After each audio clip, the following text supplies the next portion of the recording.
Well, there's a reason that porn is not shot in high def.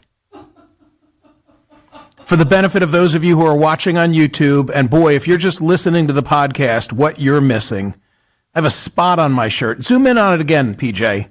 I've worn this shirt on television, and I've noticed it just before we go live on CNN. And what I do is I usually move my tie and tape it down. I just can't get it. The hell with it. Well, hello. And here comes your Tuesday poll question at Smerconish.com. This is going to require some explanation.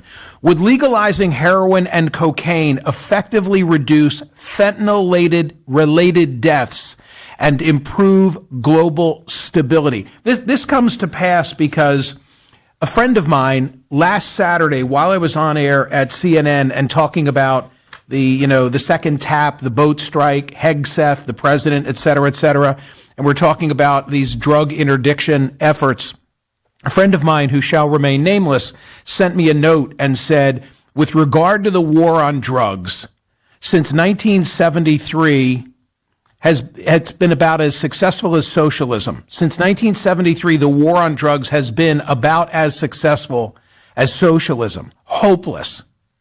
We ought to legalize heroin and cocaine.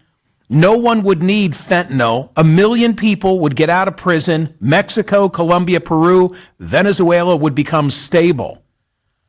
And I thought, well, there's a poll question, and today's the day. Next thing I have to say, I went to bed last night thinking Philadelphia, I got to be careful, Philadelphia had won that game. They had the ball. They were ahead. They had a lead at the point that I went to bed, I think of 3 points. What the hell happened? I woke up and Jalen Hurts threw another interception? Oh, my gosh. Detroit pro football and basketball, the college football playoffs and more. There's always another way for you to win with the Play Gun Lake online casino and sportsbook app. Live bet while you watch the action. Bet more than the score. I had nothing riding last night on Philadelphia and Los Angeles. Good thing I didn't, because, man, did I get that game wrong. Play Gun Lake. And by the way, I also saw Portnoy going crazy about the Vegas, I have to say. I still think Oakland when I think of the Raiders. Play Gun Lake, the only app that I recommend. Bet on sports, play classic casino games like blackjack, craps, roulette, hot online slots like Huff and More Puff, Cash Eruption, Cleopatra, Christmas, and more. All for real money. Huff and lots of puff. People love that game. A $1,000 casino bonus back if you're down in the first 24 hours. That bonus has to be wagered. Go to playgunlake.com. They've got all the details. You've got to be 21 and located in Michigan. Gambling problem, call 1-800-GAMBLER. Yesterday, 33,173 cast ballot on the Monday poll question at Smerconish.com. Why hasn't video of the second boat strike been released? 65.47% of us, because I was in the majority, said so as to prevent evidentiary use of that video. 21.77% said there's another reason, and 12.77% said so as to shield sources and methods. That is the official explanation from Secretary Hegseth. With regard to Secretary Hegseth, my lead story today at Smerconish.com in the newsletter, please make sure you're a subscriber, comes from the Washington Post. President Trump said on Monday he will let Defense Secretary Pete Hegseth decide whether to release the full video of a controversial military strike on alleged drug smugglers off the coast of Venezuela, backing away from comments last week when he said that whatever footage the Pentagon possesses, we'd certainly release, no problem. Just as a reminder, this is the president last Wednesday in the Oval Office. You released video of that first boat strike on September 2nd, but not the second video. Will you release video of that strike so that the American people can see for themselves what happened? I don't know what they have, but whatever they have, we'd certainly release, no problem. Whatever they have, we will certainly release, no problem. Now, here's President Trump yesterday. You said you would have no problem with releasing the full video of that strike on September 2nd off the coast of Venezuela. Secretary Hegseth now says... You said that. I didn't say that. This is ABC fake news. You said that you would have no problem releasing the full video. Okay, well, Secretary Hegseth... Whatever Hegseth wants to do is okay with me. He now says it's under review. Are you ordering the Secretary to release that full video? Whatever he decides is okay with me. Okay, I'm starting to think that 4 days ago, when the poll question asked, when will the public see video of the second boat strike, and 30,170 voted, and I was in the category of days, and then yesterday I said, geez, I wish I were in the category of weeks. Those of you who were the plurality of 46.03% and said never, I think you're the smart money. I think you're the smart money. So on Saturday, I was talking about this issue, talking about the boat strikes, talking about the video, going over this with Admiral Stavridis. And a friend emailed me during the course of the CNN program and said, this war on drugs is a failure. Since 1973, it's been about as successful as socialism. It's hopeless. We got to legalize heroin and cocaine. No one would need fentanyl. 1 million people would get out of prison. Mexico, Colombia, Peru, Venezuela would all become stable. And I thought, okay, there is a great poll question. And the way that I've reformatted the missive from my friend is to say, would legalizing heroin and cocaine effectively reduce fentanyl-related deaths and improve global stability? You know the arguments, okay? The argument for is, as my friend described, a reduction of illegal markets. That's number one. Legalizing heroin and cocaine could significantly undermine the illegal drug markets. When drugs are regulated, it reduces the power and influence of the criminal organizations, potentially decreasing violence and instability linked to the drug trade. And also, a second point is the imposition of quality control. You'd no longer have some fentanyl-laced product. Legalization would allow for regulation and quality control. It would also allow for public health approaches, shifting from criminalization to a public health model, and there would be economic benefits from the taxes that would be imposed. Obviously, the arguments against are going to include increased usage. Some will say that legalization, I'm going to respond to this in a moment, but that legalization might lead to higher rates of drug use and addiction. The uncertain impact of fentanyl, while regulation could ensure safer products, it does not necessarily eliminate the demand for a more potent impact. Global instability, would we become more stable or more unstable? Debatable point. And of course, there's a moral concern and a social concern that we're now greenlighting something that people shouldn't be doing. So I went looking for interesting takes on legalization, and I don't remember this, gang. If I relied on it 10 years ago, 9 years ago, if I relied on it, I don't remember. But in today's newsletter, as the 20th link, remember the newsletter is 20 curated links by yours truly each and every day. The last of them, take a look at it. It's 10 years old, 9 years old. It's from February of 2016. And it is an essay written by Kofi Annan.